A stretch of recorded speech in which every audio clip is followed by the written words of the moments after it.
Perladangan padi sudah dikenal sejak orang Dayak Kanayat mengenal tanaman padi sebagai bahan pangan, yang dalam cerita tradisionalnya diperkenalkan oleh Nek Baruang Kuluk kepada Raja Patih Langi di Bukit Bawang. Sejak saat itu, beras kemudian menjadi material terpenting dan utama dalam sistem religi tradisional suku Dayak Kanayat. Kita mengenal material adat misalnya beras Banyu Banyang, beras sasah, beras kuning, beras hijau dan sebagainya, termasuk tafung tawar atau tepung beras maupun peneng unyit mata baras. Beras kemudian diyakini bukan hanya makanan manusia, tetapi juga makanan para jubata dan kamang. Pertama kalinya, menurut sejarah tradisional suku Dayak Kanayat, budidaya tanaman padi pada lahan kering ini diperkenalkan oleh Urek Barimpun. Sehingga sampai ini Urek Barimpun dipercaya sebagai jubata padi. Sedangkan pengolahan padi menjadi beras dilakukan pertama kalinya oleh Urek Suka. Sehingga Urek Suka dipercaya sebagai jubata beras. Pada suku Dayak Kanayat mengembangkan peladangan padi untuk memproduksi beras sebagai makanan pokok mereka dikenal dengan Bauma Batahun atau ladang tahunan yang dilakukan setahun sekali, yang siklusnya dimulai pada bulan Juli hingga berakhir pada bulan April. Adapun tahapan peladangannya syarat juga dengan prosesi ritual atau upacara. Tahapan pertama adalah Bahaum Kampung atau musyawarah kampung yang dipimpin Tuha Tahun, seorang pejabat yang bertanggung jawab terhadap berjalannya siklus perladangan tahunan. Pada Bahaum ini dibahas waktu pelaksanaan upacara Kak Paburungan. Upacara ini bertujuan untuk melihat tanda-tanda atau rasi yang berbentuk suara burung. Tanda-tanda ini menentukan arah pembukaan hutan untuk membangun ladang. Ketika pelaksanaan upacara, misalnya burung bersuara di selatan, maka mereka akan membuka hutan di selatan untuk perladangan. Pada upacara itu, Tuha Tahun juga kemudian membagi penduduk berdasarkan kelompok kerja yang disebut alean. Alean ini beranggotakan 5 hingga 20 orang untuk sebuah kelompoknya. Untuk mengatur giliran pekerjaan, dipilih seseorang di antara mereka sebagai Tuha Alean.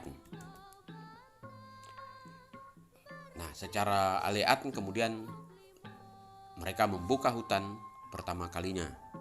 Namun mereka juga berkewajiban untuk mengadakan upacara adat yang bertujuan untuk meminta makhluk rohani yang ada di dalam hutan maupun tanah di dalam hutan itu agar tidak mengganggu aktivitas mereka membuka hutan untuk ladang padi. Setelah digelar upacara itu, maka mereka mulai menebang dan menebas pohon. Ranting-ranting dikumpulkan pada satu tempat. Paling luas mereka membuka hutan itu 20 kolak banih atau sekitar 3 hektar lahan. Itu yang paling luas. Dan tentu saja menyesuaikan dengan jumlah anggota keluarga di rumahnya. Pohon-pohon maupun ranting-ranting yang sudah dipotong dan ditebang ini kemudian dibiarkan terlebih dahulu selama kurang lebih 1 bulan. Istilahnya ngarangke raba atau mengeringkan dahan. Setelah pohon dan ranting yang dikumpulkan itu dirasa sudah kering, mereka bersiap untuk membakar atau dikenal dengan nunu raba. Untuk nunu raba ini mereka tidak boleh sembarangan. Ada tradisi warisan leluhur yang harus mereka jalankan. Pertama-tama mereka membuat sekat api jarak antara 4 hingga 10 meter dari ladang yang dibuka.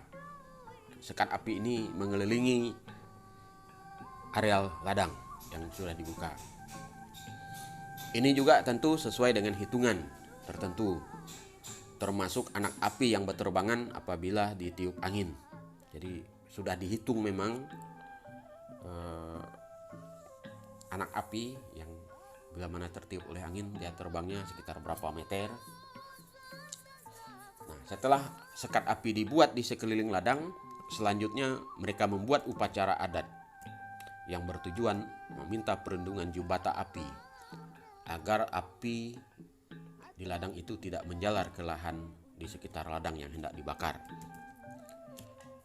Hal ini tentu saja mereka mengupayakan secara keras agar ladang yang dibakar ini tidak menjalar ke lahan-lahan yang lain di sekitarnya. Sebab apabila lahan lain yang terbakar, berarti pemilik ladang itu bersiap membayar hukum adat dan denda kerugian. Setelah upacara ini dilaksanakan, mereka akan melihat arah angin. Bila angin dari arah utara misalnya, maka mereka akan menyulut api pertama kalinya dari arah utara. Hal ini penting agar pembakaran ladang tidak mengenai lahan orang lain, sebagaimana yang sudah dijelaskan sebelumnya. Nah, ketika pembakaran ladang ini biasanya mereka melibatkan seluruh anggota aleat untuk menjaga api sehingga api ini tidak menjalar ke ladang yang lain.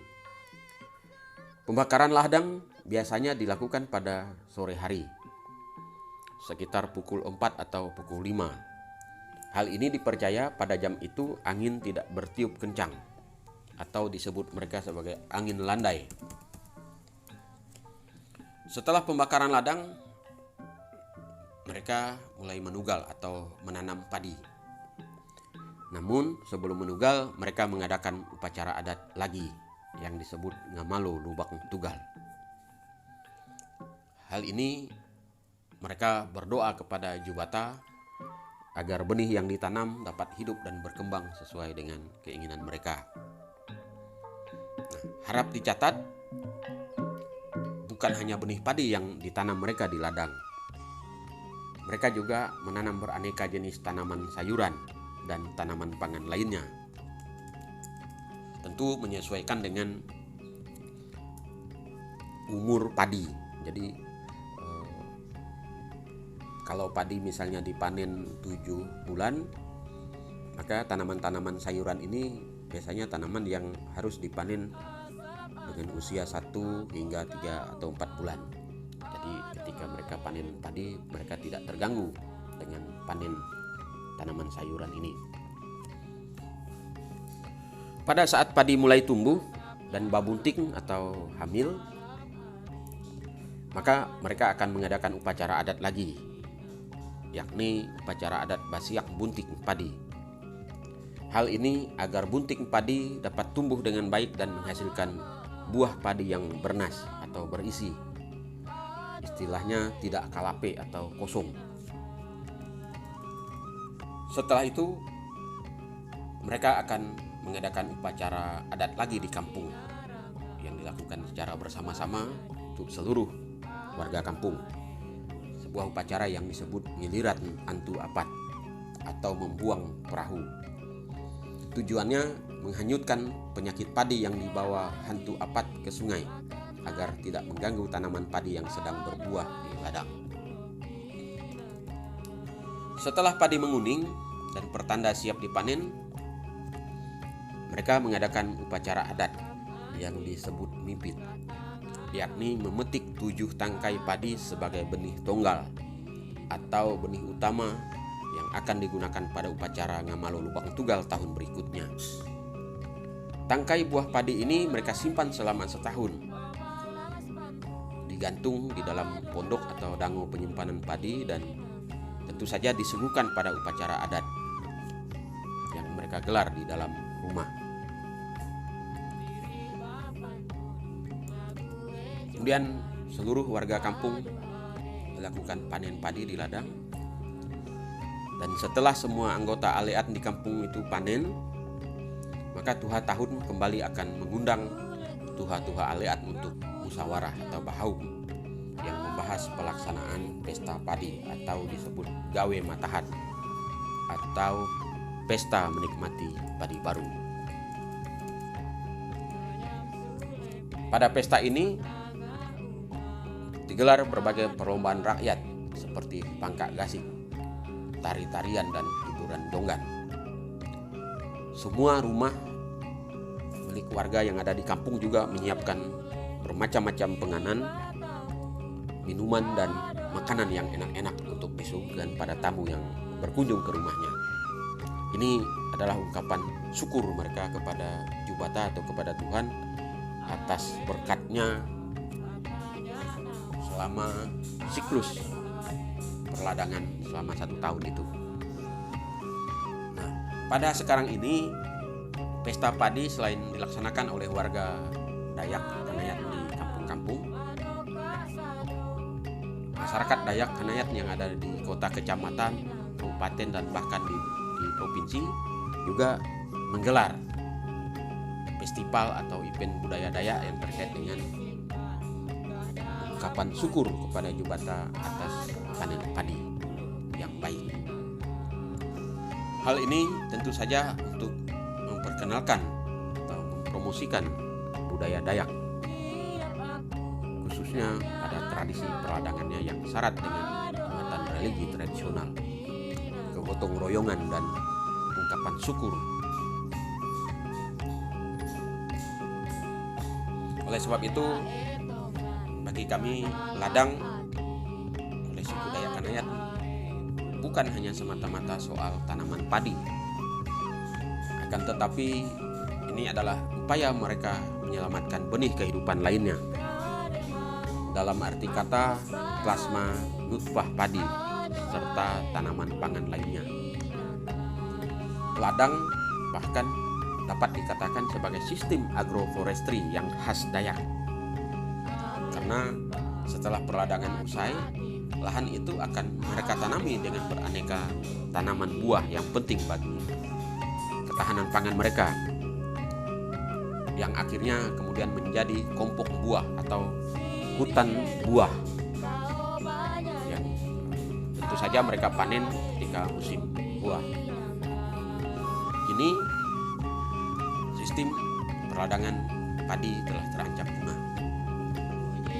Selain karena hutan dan lahan sudah mulai sangat terbatas membuka perladangan padi, juga adanya kelompok masyarakat lain yang membuka lahan tanpa adat istiadat dan sistem kearifan lokal yang orang-orang Dayak Kanayat ini pelihara selama ratusan tahun ini. Pada hari ini kita juga menyaksikan telah muncul berbagai bencana yang merusak dan menghantui seluruh komponen bangsa dan negara ini, seperti kabut asap serta kebakaran hutan dan lahan, yang tentu saja kadang-kadang bencana ini ditujukan kepada para peladang tradisional Dayak Kanayat.